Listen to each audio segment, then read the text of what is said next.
Buenas tardes. Un saludo a cada uno de los presentes, los valientes, resistentes de esta jornada sobre la que han llamado crisis climática, crisis del sector minero energético, y quiero motivarlos un poco a que escuchemos una de las principales acepciones de lo que es crisis. La palabra crisis es la que más se repitió en todos los documentos que me llegaron para preparar esta intervención. Cambio profundo y de consecuencias importantes en un proceso o en una situación.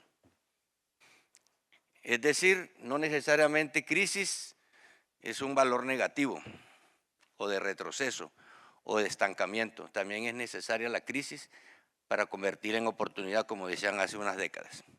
Pero les quiero pedir una dispensa, además de agradecerle a Bruce McMaster y a todo el cuerpo directivo de la ANDI, la generosidad con que me han invitado a este evento, y pienso que a estas alturas del partido de fútbol, es muy atrevido y pretencioso captar la atención sobre un escrito del que me precio han participado las dos procuradurías delegadas que tiene ahora el Ministerio Público, la de Asuntos Mineros Energéticos y la de Regalías, para atender esta amable invitación. Dejo el documento para si algún día hay posibilidad de que lo publiquen, entonces lo sometan a la destrucción de los críticos de lo que haga el Procurador General. Les voy a pedir el favor que me acepten hacer unas anotaciones muy personales, pero desde la cabeza del Ministerio Público, sobre algunos temas que aquí se han tratado, que me parece relevante exponerlas para dejarlas allí también a la crítica. Crisis, cambios profundos. Estamos por primera vez con un gobierno de ideología de izquierda y el drama es que la ideología no alcanza para en 4 años hacer los grandes cambios que se propone esa propia ideología. Voy a ir haciendo unas anotaciones muy breves para dejar allí hecho mi pequeño aporte a la confusión general sobre el tema. Aquí nuestro vicepresidente acaba de decir una verdad del tamaño de este salón. Todo eso que se viene hablando tiene un trasfondo que el doctor Juan Camilo Restrepo me enseñó a entenderlo y a dimensionarlo, y es el tema del ordenamiento territorial. Pero no el ordenamiento territorial solamente de lo político-administrativo, de municipios, distritos, departamentos y regiones que prontamente estarán en juego también en el mapa político-administrativo y también en el electoral, seguramente en unos pocos años, sino el ordenamiento del territorio desde el punto de vista de la geografía, de la naturaleza, de lo que allí hay, que en el plan de desarrollo que está vigente en este periodo se arrima mucho a la concepción de ordenamiento territorial a través del agua, alrededor del agua, de las fuentes hídricas, como un concepto asociativo de la idea de la naturaleza con la vida, con la generación de la vida, que es una proposición filosófica que el presidente de la República, Gustavo Petro, en algunas ocasiones nos ha dejado conocer a los colombianos. Pero hay otras maneras de ordenar el territorio distintas a la político-administrativa, y está la de la producción, y está el ordenamiento del aparato económico, que a veces se nos olvida por andar pendiente solamente de lo político-administrativo, a sabiendas de que esa división político-administrativa, que no deja de ser artificiosa, porque fue producto de los acuerdos políticos en el momento en que se fueron creando sucesivamente departamentos, municipios y distritos, no responden a una realidad mucho más compleja y multidimensional que definir lo que son unas simples circunscripciones electorales para resolver los pleitos electorales entre caciques y dirigentes políticos de las diferentes provincias del país. Esa es la constante histórica de la creación de nuestras entidades territoriales, y ahí hay una causa primigenia de todo el desarreglo que nosotros venimos desde hace mucho tiempo evidenciando en Colombia y padeciéndola porque no ha avanzado un centímetro el arreglo de lo territorial. En esas dimensiones que hay que entender el tema de la descentralización o la recentralización o la transferencia de recursos y competencias que ordenó la Constitución del 91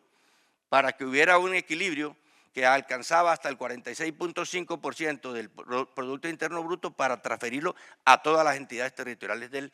país, Colombia, y que se fue reduciendo por una reforma constitucional en contra de ese porcentaje y que ahora el Congreso quiere recuperarlo aunque sea para llegar al 39.5% en transferencias a las entidades territoriales. Si las entidades no están preparadas para manejar tan ingente cantidad de recursos, es el reto para ponernos al día y para aprender a hacer buen uso.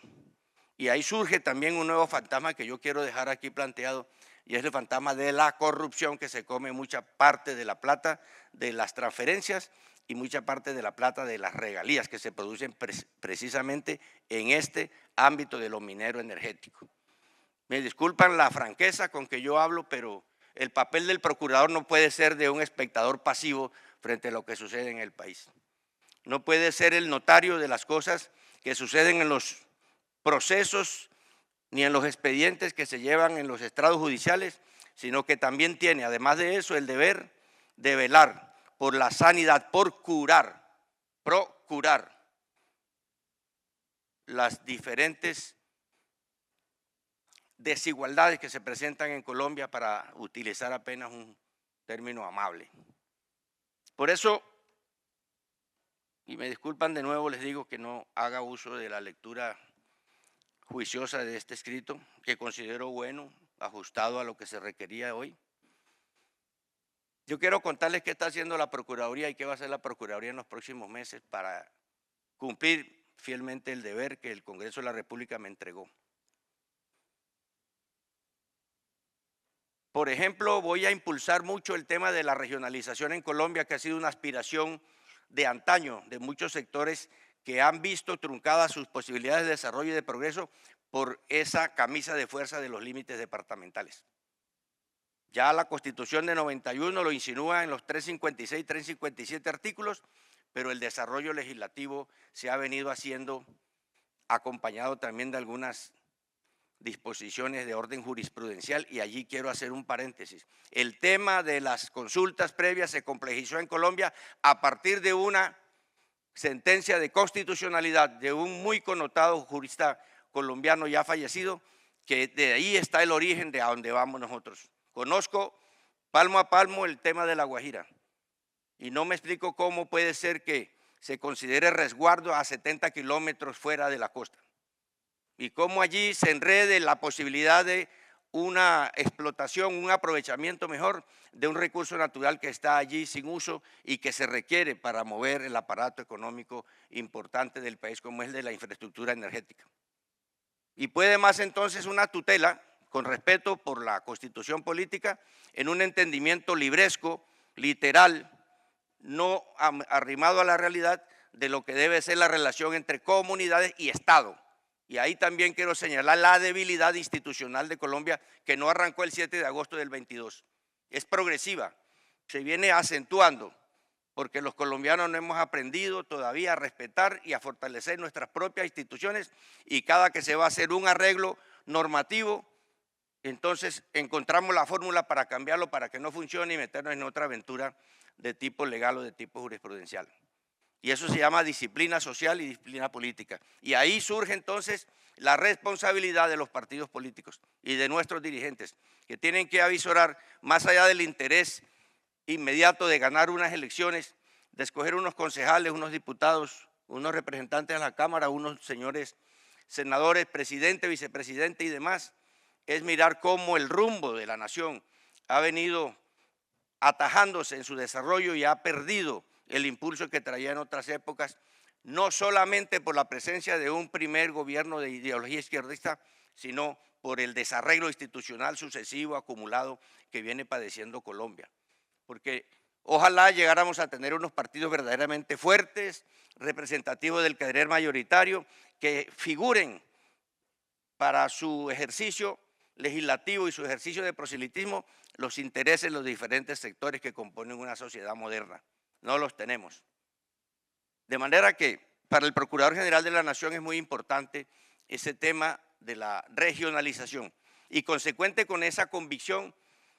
he asumido dos líneas de trabajo, dos columnas para soportar el peso de esta responsabilidad, de la cual apenas llevamos 2 meses. La una se llama diálogo para construir consensos, que aquí con mucho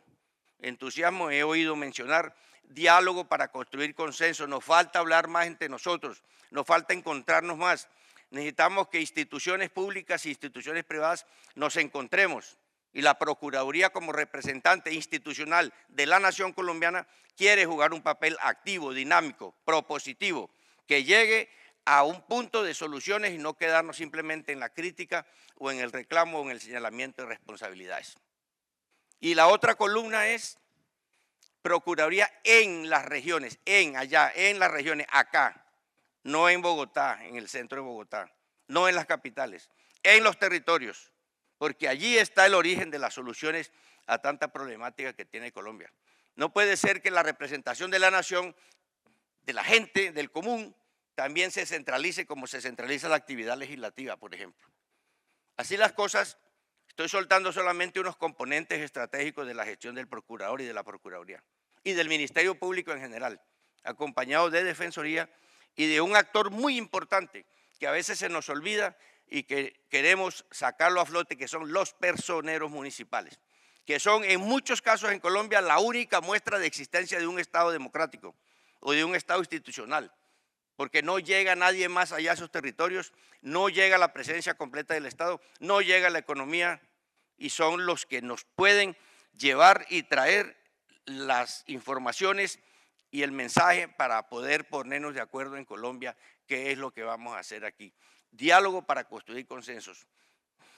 Procuraduría en las regiones. Y ese concepto regional quiero explicarlo.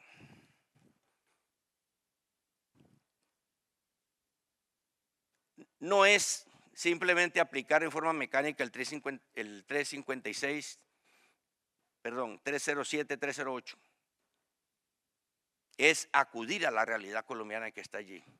Y ya la Procuraduría viene haciendo unos pasos importantes en ese sentido. Por lo menos ya rompió el cascarón de lo departamental y tiene un arreglo institucional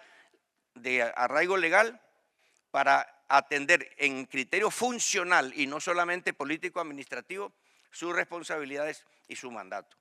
Y ha creado una figura que se llama las Procuradurías Provinciales, que yo las encontré casi para funcionar y las vamos a poner a funcionar prontamente. Y eso nos pone en un terreno de la realidad, de que hay que acudir a la imaginación para llegar más allá del límite que antiguamente nos pusieron unos señores que estuvieron de acuerdo en que por aquí, por esta línea, pasaba una concepción política y a partir de ella hacia el otro lado estaba otra concepción política. Es decir, nuestra regionalización no puede caer en la trampa de una regionalización político-administrativa, sino del territorio, de la naturaleza, de la funcionalidad, de lo que la economía señala, de lo que se requiere para elevar a unos estándares más altos la productividad. Y en eso entonces la base está en este sector de la mineroenergía, porque de allí es donde el Estado recibe la mayor cantidad de ingresos a partir de las regalías y a partir de el pago de los impuestos colaterales que se producen por las actividades que este mismo sector genera más allá de el aprovechamiento, el movimiento del mercado. Al fin y al cabo estamos en una economía de mercado. Eso no ha cambiado ni va a cambiar. Y tampoco ha cambiado y ojalá cambie la denominación de Estado unitario que trae el artículo 1 de la Constitución Política. Dice: Colombia es un Estado social de derecho, organizado en forma de república unitaria, punto. Mientras esa palabra unitaria no cambie, no vamos a poder avanzar hacia otros estadios del arreglo territorial, de la distribución del poder político, pero más allá de eso, del arreglo de lo territorial en cuanto a geografía, en cuanto a productividad, en cuanto a recursos naturales y en cuanto a algo que quiero señalar aquí, que no se puede permitir que siga manejándose desde el atril de un interés ideológico o de unas convicciones respetables, el tema ambiental. No puede convertirse en una bandera exclusiva de quienes ostentan el poder y tratar de imponer, como está sucediendo en el caso de la Sabana de Bogotá, unas concepciones seguramente muy técnicas, muy estudiadas, pero que no corresponden con la necesidad de la productividad y el desarrollo del empresariado colombiano. Y quiero terminar con esto. Para el Procurador General es tan importante el sector público como el sector privado. Somos parte de una misma historia y de un mismo destino. Y el sector privado es el que produce, el que genera riqueza, el que paga impuestos. De manera que en la Procuraduría General no van a tener atención, vienen teniendo atención, y aquí en la ANDI son testigos de algunas gestiones, pequeñas todavía, que hemos ensayado para lograr demostrar que diálogo para construir consenso es una fórmula adecuada. A eso los queremos invitar, a que acudan a nosotros, a que nos permitan llegar con nuestra propuesta, a que trabajemos en conjunto, a que miremos que no estamos enfrentados unos contra otros, sino que estamos buscando remar para el mismo puerto, que la sociedad colombiana en su complejidad necesita el acompañamiento, tanto de las instituciones públicas como de las privadas, el sector productivo especialmente, y también, porque tengo que decirlo, de las instituciones que manejan la espiritualidad en Colombia, como son las iglesias. Yo los estoy convocando a ellos también para que participen del examen y la puesta en marcha de posibles soluciones a tanta problemática que yo atribuyo a que la falta de diálogo tiene mucho que ver en esta polarización, en este fraccionamiento, en este enfrentamiento entre colombianos que no nos permite avanzar para ningún lado y que nos tiene estancados. No podemos caer en la trampa de pensar que con 4 años de ejercicio de un presidente u 8 años, que ya esa fórmula la hemos ensayado 2 veces, vamos a resolver los problemas estructurales de nuestra nación, de nuestro país, de nuestro Estado. Se necesita tiempo, se necesita estrategia, se necesita pensar a largo plazo, y largo plazo no son 4 años como alguna vez lo decía un plan de desarrollo. 4 años es un término muy poquito. Aquí se decía con mucho conocimiento, para que un proyecto de estos calados comienza a producir rentabilidad se necesitan por lo menos 20 años, es decir, 5 periodos de presidencia y de Congreso, es decir, lejano de lo que nosotros como generación actual podemos estar atentos para ver. Mi invitación entonces, disculpen lo desilvanado de esto, pero me motivó mucho escuchar aquí lo que se planteaba desde el punto de vista técnico, desde el punto de vista jurídico, pero debo pedir un favor. Cuando se examine el tema de lo jurídico, que no es lo mismo que lo legal, de lo jurídico, de lo normativo, también hay que mirar hacia la Corte Constitucional y hacia la jurisprudencia que ha ido consolidando ese tema, que se ha convertido en un problema verdaderamente dramático para el Estado colombiano y que redunda en contra de las mismas comunidades que se pretende proteger con la llamada figura de las consultas previas. No puede ser que la suerte de muchos colombianos, de 48 millones de colombianos, dependa del mal entendimiento o de la mala aplicación o de la falta de diálogo con una porción mínima de colombianos porque están sentados en una esquina privilegiada del mapa. Y yo vengo de La Guajira y yo conozco eso y yo me formé allá y sé cómo sucede el tema de las consultas previas, pero no solamente es allá, también es en el Cauca, también es en el Chocó, también en el centro del país. Bogotá tiene resguardo urbano, por si no sabían. Y eso florece y florece. Repito, hay que mirar también la jurisprudencia de la Corte Constitucional para establecer el origen del desbordamiento de esa figura y del abuso que han hecho muchos colombianos que creen que con interponerse en la inversión pública o privada y atravesarse a la construcción de nuevas obras para el progreso y el desarrollo, están ganando mucho y miran solamente para su propio ombligo y no miran ni su entorno ni el resto de la sociedad colombiana. Por eso me animé a compartirles estas inquietudes mías de Procurador General de la Nación. Mi disposición completa a que entre sector productivo, sector privado y sector público también, que no es el único objeto de la acción del Ministerio Público, también el privado, para garantizarles los derechos y para garantizar la vigencia del orden jurídico, que son los destinatarios de esas disposiciones que hace el Congreso de la República, las asambleas y los consejos. De manera que mi despacho está abierto a esto y lo vamos a hacer con el tema de la salud también en las próximas 2 semanas y con el tema de la energía ya tenemos trabajando nuestra gente y vamos a tratar de hacerlo sin tocar la estructura orgánica ni crear ningún cargo nuevo. Es más, tomé la decisión esta mañana de no reemplazar a quien se pensione, se vaya por retiro forzoso, fallezca lamentablemente, se le declare la nulidad de su designación o utilice cualquier otra forma para dejar el cargo. Vamos a asumir el reto de seguir trabajando con lo que nos entregaron y tenemos que ser capaces de superar ese reto. Es una muestra pequeña de voluntad política de hacer las cosas bien y de hacerlas a tiempo y de dejar mejor la institución que nos entregaron y de no hacer uso de la prerrogativa de crear cargos públicos nuevos para satisfacer la necesidad de la institución. Con lo que hay, tenemos que salir al otro lado del río. Con lo que tenemos, vamos a asumir esa responsabilidad. A lo que convoco yo al sector privado, al empresariado, a quienes invierten, colombianos o extranjeros, es a que nos unamos, a que hagamos uso del diálogo para construir consensos y que la Procuraduría los va a acompañar en las regiones. Muchas gracias a todos.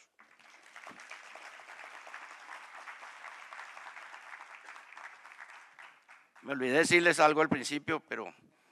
ya no es posible, pero no me quedo con ello. A los que se fueran a retirar, por favor, que no hicieran mucha bulla, para los que estaban dormidos no se fueran a despertar. Gracias.